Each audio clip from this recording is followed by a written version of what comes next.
Ready? All right. All right, everyone. Welcome to another episode of Svelte Radio. We're back. It's actually the first in-person interview ever. So, with that said, I'd like to welcome Penguin, Svelte maintainer. Would you like to say some words?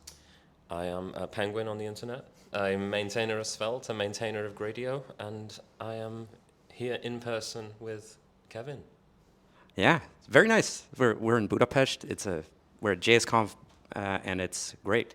But we are very excited to have a very nice guest here today. It's patakdev on Twitter, but that's not your real name, is it? No, I'm Matias Capeletto. And yeah, really nice to be here and in the first ever in person.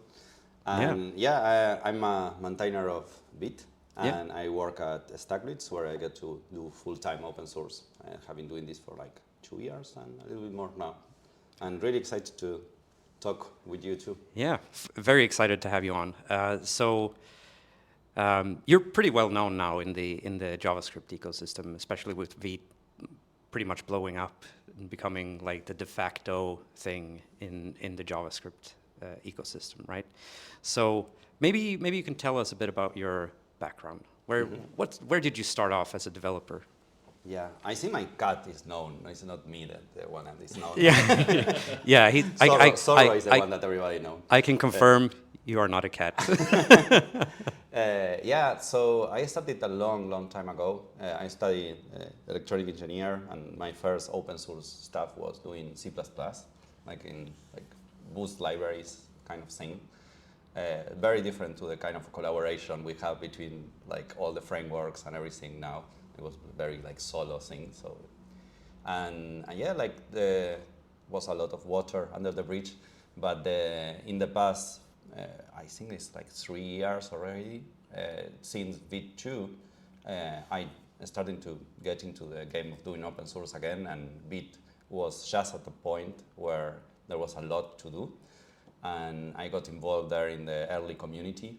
And once Evan created the Vite team, because he needed to refocus on Vue, I was one of the first that were doing things there. So I started being a team member and like trying to build up the team and helping with the community.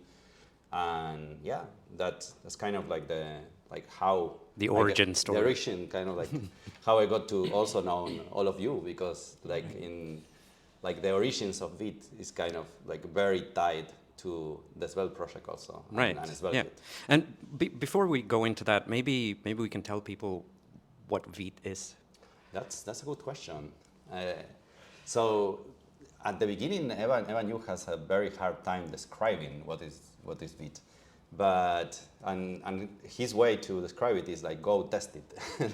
go to vite.new in your browser, like, and the Stacklitz will open up and you just see HMR working, for example, and like you feel the difference. But Vite is a build tool. Normally when for you that do Svelte, normally you know that the browser doesn't run Svelte. So right. like you need there's a compiler. You need a tool in the middle that will compile all your Svelte files. I generate a nice bundle that you can put in the browser. Mm-hmm. And Vite is kind of like setting a API for framework authors. Like I see our users are mainly frameworks like SvelteKit. Right. So like it's setting like a good API and choosing what are the best tools at any time to be able to do the process of generating like a good production app and give you the best experience during development that we can like with whole model reload. So Vite in particular choose rollup during build. That is another tie into to Svelte, to Rich. To Rich that started the rollup project, and then later on Lucas maintaining it now. And we choose rollup even if it is JavaScript and not like Rust or native speed, but that was the best, most mature project at the time, and it was extremely flexible. And during dev time, we have like a compatibility like plugin container that let us you write your plugin in the same API during dev and build. And we use ESBuild where like speed really matters. That is a bundler writing in Go, and like it can transpile away TypeScript, for example, very fast. Right. So like, yeah, we use that tools and provide kind of the best experience we can. Yeah. So you mentioned like your users are the frameworks themselves. So it feels like to me, as I'm not an expert on Vite, I'm not an expert on like the internals of Svelte, but it feels, or any other framework for that matter. I just use the frameworks, but it feels like every modern framework is kind of using Vite. It's really been like growing fast, and everyone seems to be excited about it. But so the origin stories of Vite, like Evan, you made it, and then you said you joined. You found it kind of early. Was that it during like the version 1, or was it pre-version 1, or? Yeah. So the origin is like this was 2020, April 20. Evan like uploaded the first repo. Right. Working. Wait, it's not older than 2020 or 2021? Yeah, it's like it started in 2020, so Oh, it's like it's a little bit more than 4 years ago. Wow. I thought it was older. Like it feels like it's been around forever. No, Wow. it was really fast, the adoption, right? So even during the initial year, that was like Vite 1, Svelte was already kind of working on the replacement of Zapper, like so you were working on Svelte at that point, and you choose Snowpack to do that. No, like you can tell maybe a little bit about that time. Yeah, so it was kind of an interesting time when all of these kind of new bundle tools were starting to offer kind of like this improved development experience. But obviously, like you say, it was in its infancy. It's kind of, it's hard to think now, but Svelte has actually been in development for kind of several years now. It was a long time before there was any kind of release after announcing it. But that time for bundlers was, it was a period of, there was a lot of change, there was a lot of experimentation, there was, obviously we think now of, Vite is really the only survivor. But even at the time, there was talk of, there was Snowpack in the beginning, but even, I think, Parcel had a version that kind of, and there was talk of, will that become the standard? So there was a whole conversation around this. We initially chose Snowpack because I think Snowpack was kind of framework agnostic before Vite. But then when, all of the roadmap, I guess, for Vite 2 came out, then it was like, well, we very much kind of took a very intentional position of we are, bundler agnostic, and then whichever one wins or whichever one the community gets behind, whichever one the ecosystem kind of chooses, we will kind of like move those, we'll move to that one, which was why, initially we didn't expose the bundler API as part of our API. Obviously that's changed now that kind of SvelteKit is basically just a plugin for Vite. But at one point we wanted the flexibility to kind of to shift internally because things were changing kind of so dramatically. But I think it was, that decision to make Vite not a Vue specific tool, which is how it started, and then make it completely framework agnostic in version 2, which has unlocked all of these kind of use cases, both, in terms of SvelteKit, obviously, but even, I started using it at work for, I think it was Preact at first and stuff, and for my own kind of, our own custom architecture, that wasn't really possible in V1. So it was really that kind of watershed moment with kind of V2, and I guess the assembly of the team as well.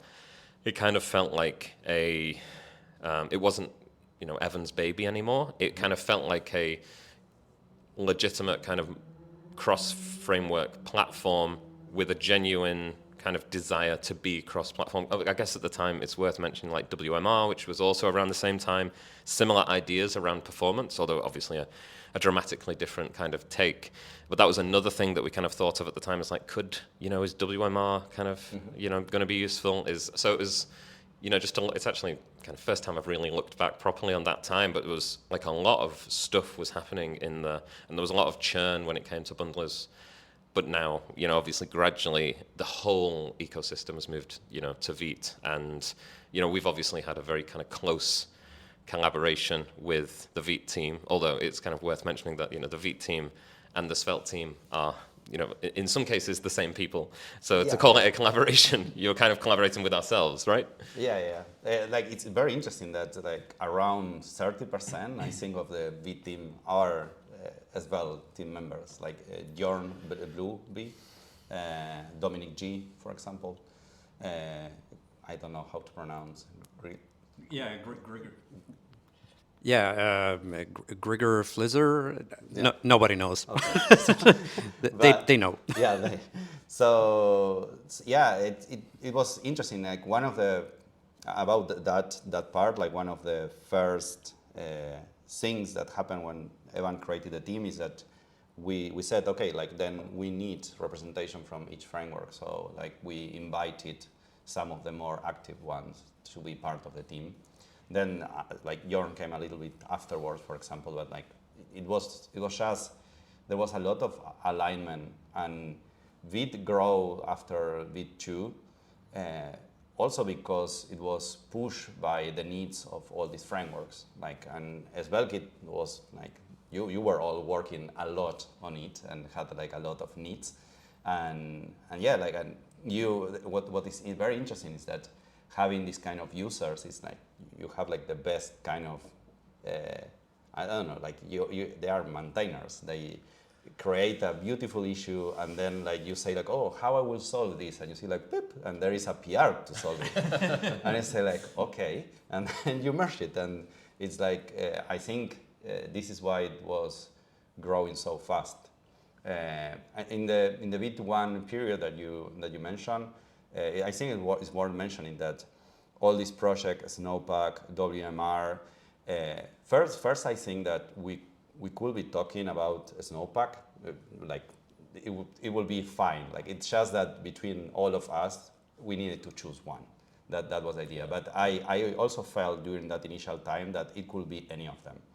And I think that Evan did something very nice there in between Vite 1 and Vite 2, because it not only like with the thing that he learned from doing Vite 1 and the experience that he had before with Vue CLI that was based on Webpack, but also he looked into what WMR was doing right and what the Snowpack was doing right, and he took some of the like best parts also and bring it in the design, in the roadmap of Vite 2. So I think that all that projects live in Vite, like let's say, because the universal rollup plugin API, this idea that you write a plugin and it works in dev and build, this came from WMR. Like it was Jason Miller, the one that like had the idea and like they implemented it. Yeah. And that is like a very important piece of the puzzle. And then the SSR primitives that we have, that came from Svelte when Svelte was working with Snowpack. I don't know if it was Rich or someone else in the team that like they developed this idea of the like unbundle dev server doing SSR. Yeah. And this was implemented as SSR low module in Vite and really allowed other frameworks later on. Like first allow it Svelte to move very easily because it was the same idea. Now in this implemented like not maintained by you, but like implemented in core. So like for you it was nice. I don't have to maintain that anymore. and for the others, like it really there was like an explosion of like exploration in meta frameworks that really helped it with that. Yeah, I'm curious actually. I was chatting yesterday to someone about how the kind of like initial kind of phase of an open source framework often kind of defines like the narrative of that framework. So for example, to take an example of Svelte, Svelte was very much from the beginning trying to solve a very specific need that Rich had. And, if you take something like Solid was very much kind of attacking things from that kind of performance kind of angle. And it's often the case that the kind of narrative that appears around a tool, it's very difficult to shift that narrative later. And however, Vite did shift the narrative because Vite started as, Evan's kind of amazing, next generation development, tooling for Vue. So the fact that, Evan and the rest of the team were able to kind of to shift that narrative to being more open and more cross-platform is pretty impressive. And do you think that was kind of just because of how intentional that process was going from, version 1 to version 2? Yeah, that's interesting. I always thought that Evan wanted from the beginning for Vite to be a tool that was more cross-platform, like the React plugin, for example. I think that predates Vite 2. Like not maybe the React plugin, but like React support. Let's say, because at that point, I don't think you could compete with other tools like a Snowpack, or like if you will not have that. I think that the main problem was that, like, without the universal rollup plugin API, like without the right architecture that Vite 2 had, it was really hard to make a tool really framework agnostic. So I think it was, let's say, possible, but there was a lot of hacks in core, maybe saying, if you do this something else, so I think the idea was there. It was just that Vite 2 was really the one that executed completely. I see. Yeah, so that was Vite 1 to Vite 2. What's the current version of Vite? Like Vite 5. How many hours do we have? Can you give us? Not progressing fast enough. What is interesting there from the period of Vite 2 that really changed it, like Vite 1 from Vite 2. Vite 1 never existed really, because it was in RC, and Evan decided, okay, no, we are not going to release it. Right. And then Vite 2 appeared, and Vite 2 is the first release. That was like 2021 in around February.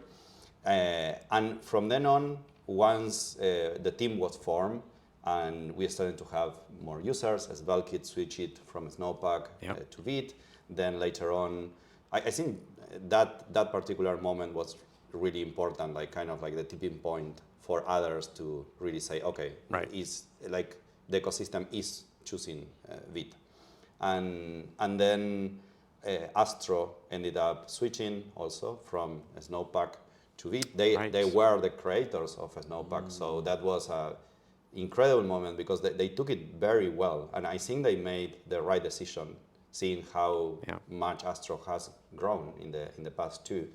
And it was very important for the whole ecosystem because they brought all that knowledge that they had from Snowpack, and we started to get a lot of PRs from everyone in the team there. And then later on, they went to hire Jorn. Oh, right. To work also like as a Vite maintainer because they need it. So like it really worked out well.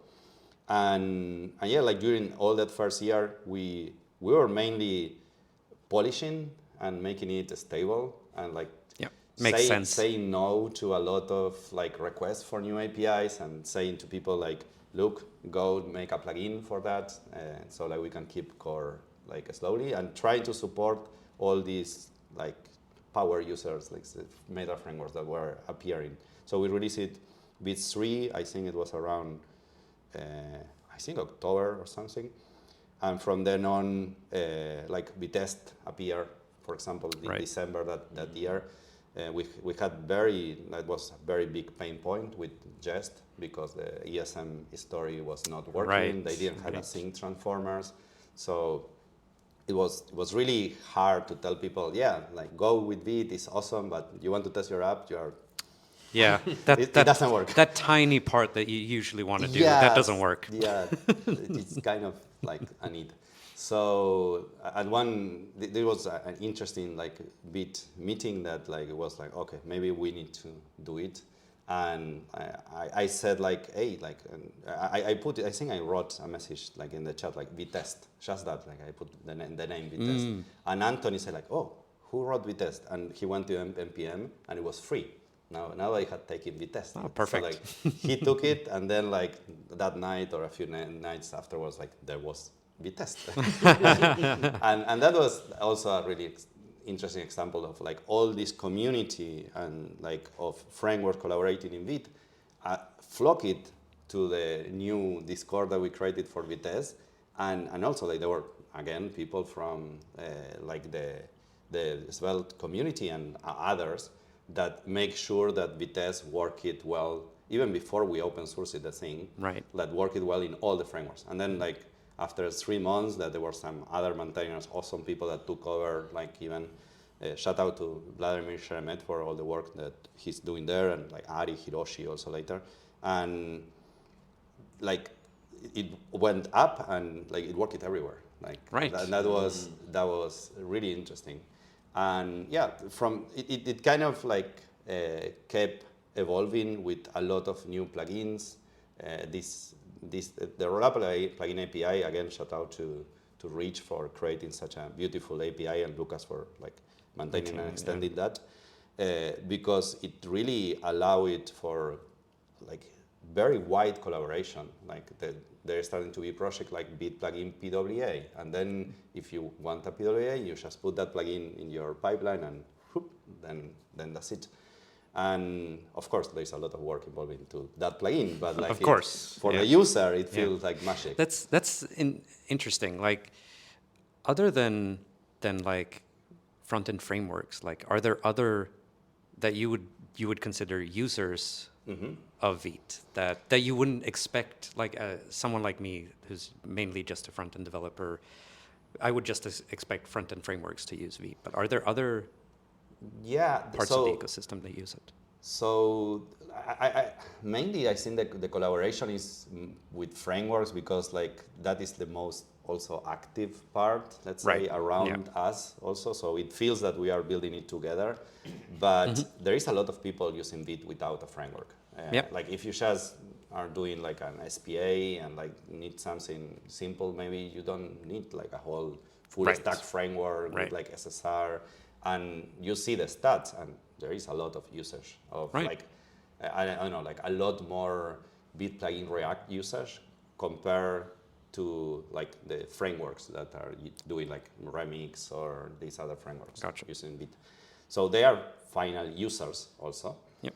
And there is also tools. So Vitest is using Vite to test the... Makes sense. Yeah, so that is... And it's very interesting because now like the engine of Vitest, that is Vite Node, is moving inside of Vite, and then like it's going to simplify Vitest. So it's also upstreaming things. Yep. Like this, later on we can talk a little bit about Vite Environment API, but that is the basis of Vite Environment API, is like Vite Node. And like also other tools like Storybook, for example, or tools like Playwright, they created component testing, for example. Like every time that you need to process something that is framework related, for example, like Vite is very useful because you have the plugin pipeline there for you. So like for a Storybook, is awesome that a lot of framework has chosen this standard. Like let's say like this, I don't want to call it a standard, but like this plugin API, because now they have to only support that. Yeah, excuse me.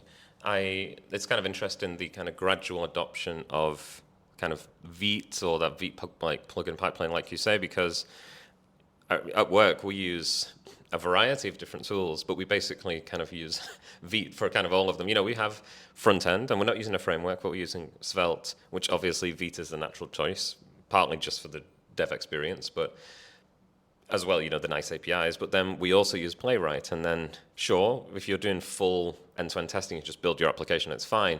But if you want, you know, those tests that you can't perform, you know, in a mocked, you know, browser environment in Node, you need a real browser, then we can use the kind of the Playwright component testing, and we can just use our existing Vite config and all the existing custom plugins that we have. And then if we need to bundle a library, which we also need to do, we can just use Vite again, because we can reuse a lot of our existing kind of, we don't need Vite particularly in that context. We could just use Rollup, but we're using Vite for everything else. We may as well just kind of carry on using Vite, you know, and even if you just need to compile a simple script from, you know, TypeScript to regular JavaScript, because TypeScript's not going to run in Node, why install another dependency so that you can do that on the command line when you could just, you know, a quick config for, you know, Vite, or even no config for Vite potentially, if it's kind of vanilla enough, because it's a batteries included tool. And I actually had a conversation with someone a few days ago about, in many ways, the lasting legacy, and we'll talk more about obviously the environment API, which is going to be a huge thing. But I think one of the most important things that Vite has done is kind of popularized ESM, like chosen ESM as its kind of, target, the primitive that it wants to work with in all kinds of scenarios, and the roll-up plugin API. Because even, if there's a new tool in a few years or something, having this buy-in for such a, it is such a simple, kind of flexible, relatively intuitive API that it's complex enough to give you what you need, but it's simple enough that you're not frightened of writing a one-off plugin. And so I think those two things are the kind of the lasting legacies so far for, obviously, I was talking about this, about Vite as if it's like died or something, but it's... It's just started, we said, just 10 minutes ago. Yeah, but it's, even like that as a legacy moving forwards is like, it's a great thing to have popularized. We've kind of great ecosystem now of these roll-up compatible plugins in a lot of cases. And obviously the popularization of ESM. And I think that's like aside from the specifics, there's all the specifics, that is one of the great things. Yeah, and I was thinking actually like around like a year or two ago that like I wouldn't mind if there will be a better tool than Vite. Even someone else will maintain it, like that will be no work to do anymore. But like that's what is important is what you said, like that I hope that now we have said, okay, this plugin API, this is it, like the web, like it's kind of like we settle down into this is a good API for like sharing around the framework game. So in the next tool, if they are going to use the same API, it will be very easy to migrate to that one. Mm-hmm. So like maybe it is more performant or like they have other kind of trade-offs that are interesting. Nowadays, I think that I saw that could happen because every tool like goes up and down, and maybe it could happen in 3 years or something. Now that we maybe can talk about roll down a little bit, that it looks now that there is a possibility for like Vite like to ride that wave and then has another wave now after roll down. Just to give more context, so Vite has, as we said before, like always use it roll up during build. Like you could think that Vite is just a opinionated configuration for roll up during build. Right. And during dev, we were using like a compatible roll up thing, and then using ESBuild to make things very fast. But ESBuild is not flexible like roll up, Right. So Evan now like started a new project, and there is a team working on this. It's called Roll Down, and the idea is that it's going to be a reimplementation of Rollup that is going to be Rollup API compatible, but write it in native in Rust. So, and the scope is bigger than just Rollup because we want to also be able to replace ESBuild with it. Because having these two different tools to transpile was always a little bit like difficult. For example, one of the contributions Jorn did is like we pre-bundle dependencies. And when we pre-bundle dependencies, you don't want to, like I think like SVL components are not normally pre-bundled, like when you deploy a library, for example. So you need to be able to, we do that with ESBuild, like the pre-bundling.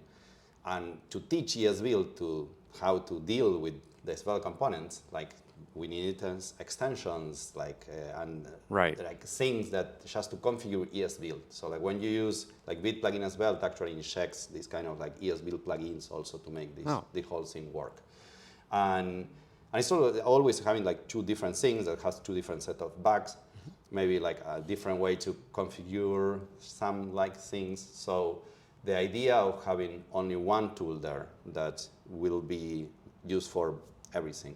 It really feels like we can simplify and remove a lot of like pain points, make even build and dev closer. That this was one of the main things that like detractors, let's say, against these kind of new tools were saying, I don't want you to change so much the way that dev works, but because like, and the problem is that we need that. Like we already do it like because we don't minify, like, but people accept that. But they still wanted to feel that they were like bundling, like more like Webpack, and Vite is really different. Like it's bundleless during that. But I think it proved to be a very good trade-off. Like if done right, and if we have enough people like fixing all the bugs to make sure that dev and build is the same. That is like one of our main priorities in the project is making sure that dev and build is the same. Yeah. But yeah, if you have that, then this is quite a nice trade-off to have, because now you can have like a very snappy dev environment. Yeah. So roll down obviously isn't done yet, right? But yes, but it's already able to bundle things. Like nice. It's alive. It's alive. Say, like it's open source. Like you can go to the, like they need help also. It's a huge undertaking. So like you can go download it. Like you need to learn Rust. So that is also a trade-off there. Yeah. But at that expense, you get a very, very fast tool. Yeah, I was gonna say, like, other than making it so that it's the same on dev and production, it's also making it faster at the same time. So it's like an extra nice feature of better performance. Yeah, exactly, and more during build, like because during dev we were already fast using ESBuild. Yeah. There are possibilities to speed up even more, like longer term, because it like roll down maybe can get a little bit bigger in a scope. Maybe like this compatibility layer that we have in dev mode to like offer like a rollup compatible API, it could be implemented by roll down directly. Right. So like maybe roll down will be used. We already will be using it for like certain things, like what we use ESBuild now, it's like striping the types, for example. But it could be that we do more things, and then we have this import analysis plugin, for example, that like does transformations of your code to modify the imports, because the browser doesn't understand what you write normally against the file system. You know, like we need to modify the URL to something that the browser can request back to the server, and these transformations right now are done in JavaScript.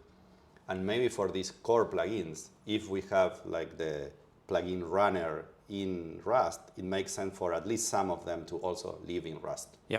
And then we can speed up the dev server too. When you say it will speed up build, I'm curious, do you have like an idea of how much faster it would be? Or is it very much just, it will probably be faster? I don't want to just say marketing, like, no, yeah, I don't really know, but it's like kind of the difference between ESBuild and just like rollup, you know, like it is like significant, like, I don't know, like it's like an order of magnitude or something, but like at this point, I think that they are at the level of ESBuild, that is quite huge. Like, this is why it did work in the first place, because we had like that speed. And we had a lot of people asking, like actually I thought at one point that we will go in the other direction, that at one point we will do bundling in build with ESBuild, because this was the other option, you know, like if ESBuild gets a little bit more flexible, or like people get comfortable writing Go plugins or something, maybe we can offer that mode for certain big apps. But it looks like it's going to be the other way around. And about the roadmap, how it looks right now is that once Rolldown is able to do this pre-bundling, then we can replace ESBuild with it, with Rolldown, keeping Rollup during build still. It's just like replacing that part. And then later on at one point, it could replace Rollup. And then at one point, we could have this other like more integration in dev. This like we need to see how it's going to be integrated. Like there is a lot of applications using Rollup right now. So like I think it will be kind of always. It's not that it's replace it and you cannot use Rollup anymore. Like it's. I think it will be like kind of okay. You can use Rolldown and then you can opt into Rollup maybe, because it's compatible. I think. Yep. All right, so let's also talk a bit about this new environment stuff that's been, because that's a new thing that's coming, or is it already out? Like, what's the deal here? What is it even? Let's start there. It's coming. So like the story of that is like when Nux 3 was integrating with Vite, Now they have like Vite by default. So they went into another completely route, different than SvelteKit. Yep. SvelteKit has this like Vite as a plugin thing that we can discuss also. And like the next team created Nitro, that is their way to do adapters, like deploy to any platform, any service. And Nitro, like this abstraction for servers, didn't work well with SSR load module. They needed to create something like using more like lower level tools in Vite. That this thing is called Vite Node. This was like how to connect the two. And it is like that is why Anthony Fu was able to build Vitest so quickly, is because he worked on Vite Node before, and that is the engine of Vitest. So like he grabbed Vite Node, put it even in the monorepo, because like in the Vitest monorepo is where Vite Node has been living, and yeah, it's a way to like run using the Vite pipeline, what you say, like a node process. And what's very interesting about this way that Nux structures things is that they got HMR, like in SSR, like real HMR, and proper source maps, like because they were like in the way they were running, it was working a lot better. So actually there is an old issue from Rich Harris asking Vite to have proper HMR API during SSR, like, and proper source map also, but like, and so we wanted, we discussed it with Vladimir, like he was maintaining, he rewrote the Vite node, and we discussed it with him. He joined the Vite team also, and he worked for like a long time to port Vite node into as a feature in Vite core. Apart from HMR and apart from like better source map during SSR, the other big feature that this has is that it creates kind of like, you know, like the browser will be a client for the Vite server, so like it will like ask for the request and like ask for the different modules and do proper HMR. The way we do SSR low module is it's just some like caching layer that we have, like, but it's not real HMR. And Vite Node had this idea of having like a little client in the server, client-like thing that's like a module runner that will be the one running the modules that is separated from the server. And this module runner will end up like acting like the browser, like it asks for the module and then the module is processed inside of the Vite server, and then the Vite server answer back with the module, and then that will generate other, like asking more modules and that like get the whole module tree. And what's interesting about that separation is that then you don't need to do SSR in the same node process. You could have that and put it in a worker thread or put it inside Miniflare. That is the way to like emulate worker D locally, like if you want to run in Cloudflare, for example. Or I don't know, like or Vercel or Netlify could have their own environments like in the same way. So that was like very interesting for people like Cloudflare. Like so they got involved, and we released that. Like that's called Runtime API in 5.1. Hydrogen from Shopify is using that in production, I think, right now. It was like double experimental label it has. Like we say, don't use it, we are going to change it. Like we are releasing this for feedback only, but like it really shows that this is something that they really need. And the problem was that we developed this feature a little bit like out of the main API because it was a little bit easier and because it's very scary to change Vite's API now that there is so many people using it. But we ended up seeing that will not work. So at the end, environment API is basically like, okay, like let's go like full with it, like what it will look if we actually integrate these new capabilities, but directly as a like integrated API into it. Then the idea is that you will not longer have only like the client and SSR environment, but you could create any number of environments your application have. Now, meta frameworks are getting more complex. Maybe you have 3 environments. Maybe you have like the client, maybe you have like a node server, and maybe you have some edge server that serves in the middle. And that was not possible to model during dev before. But now maybe you could say like, okay, my meta framework is not going to have 2, it's going to have 3 different environments, and each of them will have their own module graph, because they will have like separate bundles that they are doing for it. And this is environment API. Like we are going to provide these capabilities. There is going to be an extension of the hooks API of the plugin. So instead of just having a simple SSR Boolean, because before it was only 2, so it's true or false, that was all. And now instead of that, there is going to be like a this.environment in the context and have all the information you need for the environment in there.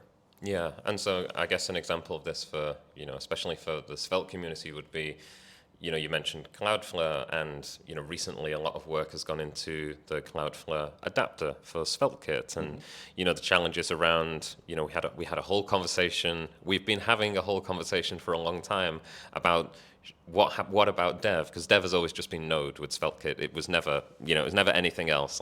And you would deploy to Cloudflare or, your workers or whatever, but how do you kind of make use of the various APIs? If you're just if you're not using any of those built-in APIs, the platform APIs, you can kind of get away with it. But if you do want to use the key value store there's a whole number of Cloudflare APIs now, and then you just couldn't do it. So then recently there was a whole effort, and we are now using kind of like Miniflare, this kind of workerd kind of environment, so that you can. And there's all kinds of mocks for various things, but the problem is there as well, as from Cloudflare's point of view, is they then need to do that for every single framework, every single tool that has some kind of Cloudflare adapter type thing. Whereas, these environments can be reused, so you can kind of package up an environment and then publish it to NPM. And then when, Remix or, Nuxt or SvelteKit need to use this environment, they can import it, they can implement it in some way. But the point is, it will kind of be there for dev. So you don't need to add additional API on the kind of the framework side like we did in SvelteKit to get this kind of really cohesive. And again, going back to what you were saying before, a symmetrical dev build environment again. So it's going to be amazing for those kinds of use cases as well. Yeah, and again, like this is what you ask it about, if this is done or not. It's not, but there is a Vite 6 branch that we started long ago working on this, because it is really different from the work that we have been doing with Vite 3, Vite 4, Vite 5. Right. Like we took a lot of pride during that time on not changing the API and like giving frameworks a very stable base. So mostly maturing and improving performance. So the shout out to Dominic Schieder, like with creating Vite ecosystem CI that later on, like Svelte also adopted, and like other people also adopted. And this tool like really allowed us to know if we're going to break someone or not before we release. And we were like, our measures in Vite have been always very like painless. Let's say that this was like our main objective. And this one in particular, it's a little bit scary because of that. So what we decided that we will do is that we need to go, because we're going to change things, we need to go slow with this. We really need to avoid any kind of like moment like Python 2 to 3 moment or these kind of things. The ecosystem is too large for that. So we are going to release Vite 6 as with trying not to have any breaking change.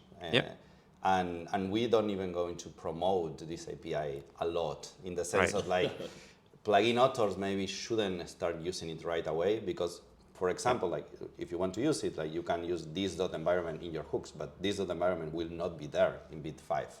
Right. So if you start using it, then you have to do a major for your own plugin, and maybe you need to support both versions for a while. Gotcha. And so, yeah, the idea will be that we launch trying to keep the same thing that we did before, but these are like under the hood, these new APIs are there. Under the hood, they are like, instead of one mixed graph between client and SSR modules, there's going to be like separate graph for each environment. But like all the APIs the old APIs still work. Like there is like some proxying layer that will find and maybe generate on the fly a node that looks like before, but inside the data is different. Yeah. And maybe after 6 months, like as usual, like frameworks and users will adopt the new major very quickly if we do the job right. And then at one point we say like, okay, almost everyone is in Vite 6. Then now like we do a big push to let's update all the plugins. Frameworks can start using these because almost everybody is in there. Maybe you need to add a experimental underscore like 3 times this time. So I think we are still going to release it then under experimental. We had a lot of feedback already, to be honest, and like I heard Rich in your last vlog saying that like he also is excited about like playing with it for adapters for the same thing. Like he mentioned something that is interesting also is that in the Vite team we always said that Vite was browser only. And so like all the use cases the user had about, I want to use Vite for Electron, I want to use Vite for Tauri or like these other uses, they hack it their way and they did it, but it was not something that the project explicitly said, this is like a use case that we are supporting and encouraging. And right now with environment, it looks like this is, again, like the Vite team is like a lot of people, so still there will be discussion in the same way like with Svelte. But I think that there is an opportunity now that we have the environment abstraction to let people say, okay, my client environment is not the browser now. My client environment is Tauri. So like a Tauri will provide a Tauri environment and that will configure everything so the client is that. And during dev and during build, they will do what they need to do. Like they have the hooks now to get into and properly offer a good experience. I think it sounds kind of similar to something that's, I'm sure it's not similar, very similar, but it kind of sounds like something that's happening in the Elixir ecosystem. There's a project called LiveView Native that lets you basically write Swift UI and whatever the Android version is. I don't remember. Kotlin? Kotlin? Yeah, I think. Like as a template, so you can compile Elixir to Swift UI and Kotlin. Well, I guess you're writing Swift UI, so it's doing something. Well, it's basically enabling the ability to like reach more platforms. In the Elixir case, it would be the native iOS and Android. And I guess like so now maybe down the road could we see like native targets in the sense of iOS and Android for Vite as well? There are people working on like React Native integrated with Vite, for example, and like this could also be like an interesting use case of that. Like, and I think it will require like a kind of shift in our mind as a team that say like, we want to support these more use cases. That is very interesting because it's a trade-off. Like I think that Vite was able to grow in the way it grew because it had a very clear scope, and we were saying like, okay, Vite is this tool. Like it is not like we say many times to people like that's a valid use case, but you can keep using other tools because Vite is not for that. Right. And that was important, but I think the team now is mature enough, and like there is always also a lot more users, and like frameworks obviously want to push the limit a little bit more. And I think not only the Vite team, but like the Vite team, contributors, the community, all the frameworks working together. I think we are at a point where we could start sharing a little bit more. And this idea, for example, of okay, now we have like 3 adapters abstraction. So like in SvelteKit has one, Astro has another one, Nitro is another one that other frameworks like an analog use, and Solid Start is using also the Nitro one.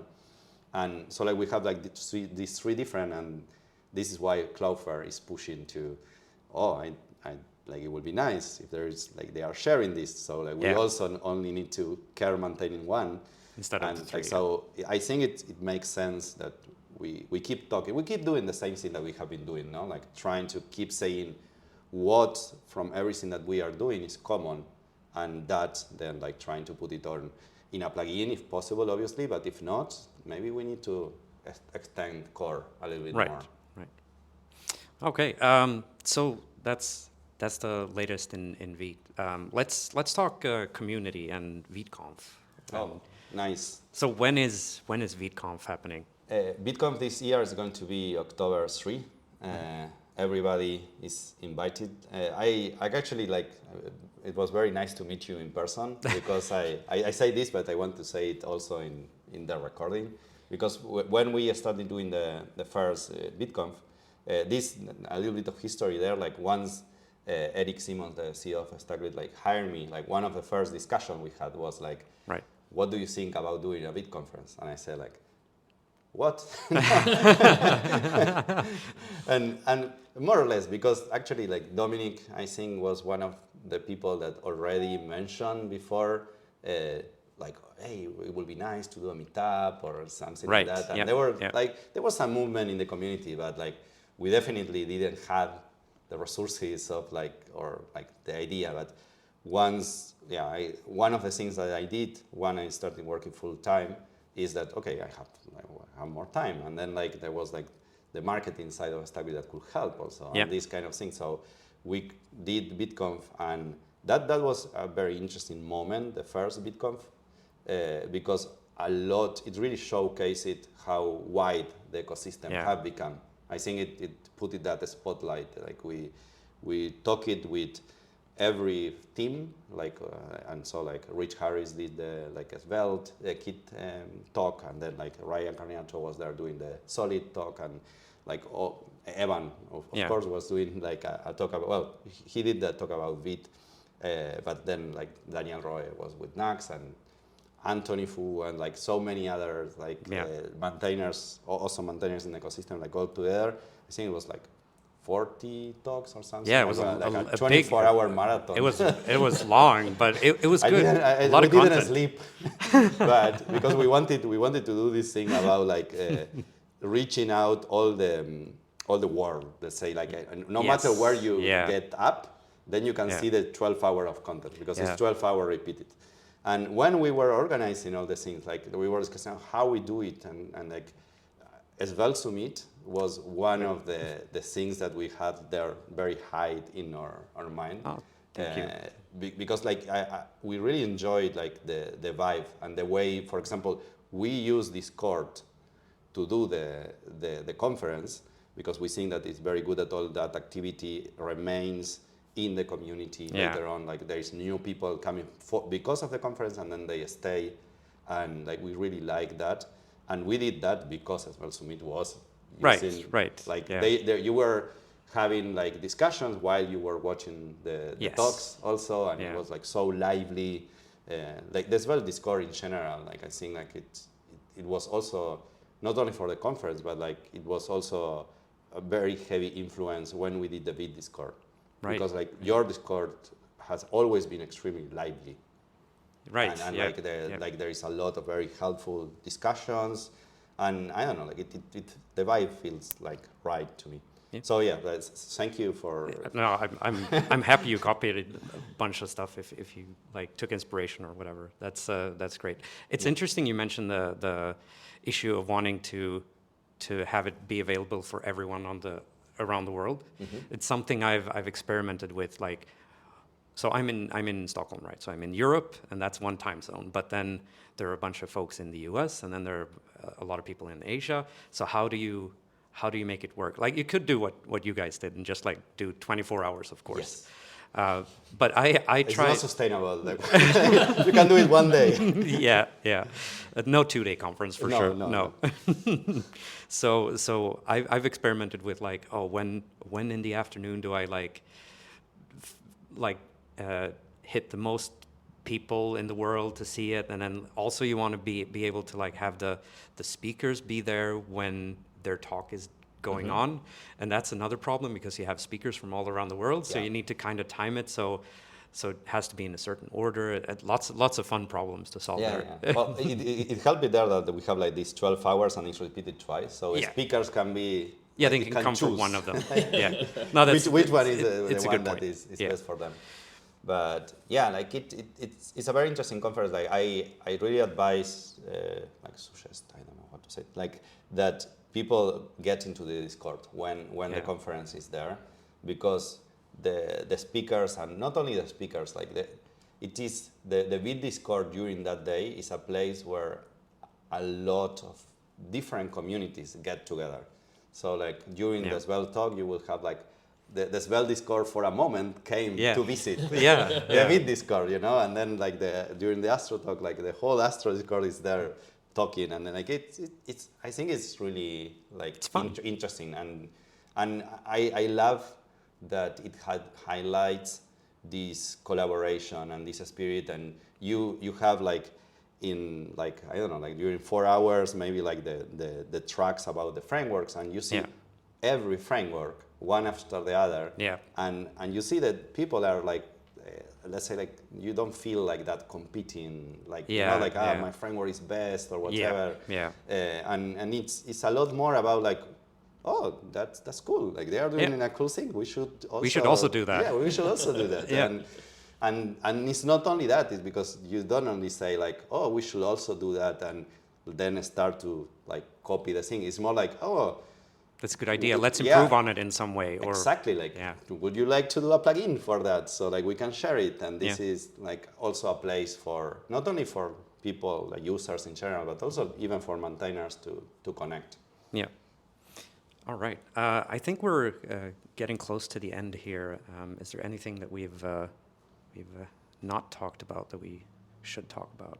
I think we've covered most of most of it. I want to do another shout out just to everyone involved, like all the team members of Vite, the contributors, the people that help in the community, the people that do triaging.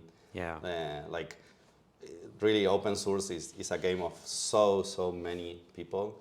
So like just a shout out to everyone that is helping in any way. Yeah. Absolutely. All right, so let's move into the picks section. I can start. So I've recently been watching a TV show called Sugar on Apple TV Plus. It's a private investigator that is trying to track down someone in Hollywood, and it's the main character is Colin Farrell, I think he's called. I should know who Colin Farrell is, I think, but yeah. But yeah, it's a very good show. Apple TV in general, Apple TV Plus in general, has a lot of high-quality TV shows that people are often sleeping on. Because most people don't have Apple TV Plus, I think. Most people just have Netflix or one of the other ones, Disney probably, etc. But yeah, that's my pick. I'm going to pick a kind of more of a trend that I've seen recently. I've seen a lot of people talking about kind of like local first applications and privacy first applications. Obviously with the big kind of AI booms and stuff, privacy has become a very kind of like hot topic. But there has been kind of a trend now of having kind of applications that maybe they're local first and then they can maybe sync with the network. So you're using some kind of embedded databases. In fact, there's whole movements, there's whole conferences dedicated to these ideas. And I think it's a really healthy trend. This idea that we can have these really wonderful local experiences that we can use, or essentially it's almost like progressive enhancement at a macro level. It's like we start local and we kind of enhance things with maybe some API calls, maybe some data synchronization so that you switch to another device, you're getting the same experience. So I'm kind of really excited by this idea, and I'm hoping that we can start, maybe, we're talking about all these different environments now, maybe we're talking about all these different kinds of levels of integrations. Maybe local is, in various contexts, is a thing that we can start developing applications for. Interesting. Really nice pick. I will choose one also to give a shout out again to the Svelte kit. Not Svelte kit, but Svelte in general. But it's about the tutorial that you like. So Rich Harris and like I think like Penguin, you were involved at the beginning, and other people so you created this awesome tutorial for Svelte kit, like following the same thing that you had for like the normal Svelte. And I was telling Penguin that like when the first time I learned about Svelte was using that tutorial, and I think it had a very big influence in people picking up Svelte because it made it feel so easy to do. Yeah. And then so you use it Web Container API that to be able to run SvelteKit in the browser and do the same. And then because you did it, you show that is awesome. And then Angular has angular.dev using a tutorial. Oh, really? Nice. Like that. And then Anthony Fu streamed himself doing the full tutorial for Nux. Actually, like opening like even the Svelte one and seeing like how you're doing things and like. Oh, nice. Yeah, it's a really nice stream. And later on, now like Stabit have been working also in a thing called Tutorial Kit. So like if you go tutorialkit.dev or pnpm create tutorial, that will also give you that. And it's also like it's shout out to like all of you that like. Because it's kind of the same. The idea is that you will get this app, but you don't have to make it. Right. You can just write the content. Write the content. Don't write the hard part Exactly. multiple times for every framework. So I think that is interesting, and it's another one of the trends like we were talking about, like these things that starts in a community and is spread because it's a good idea. Yeah.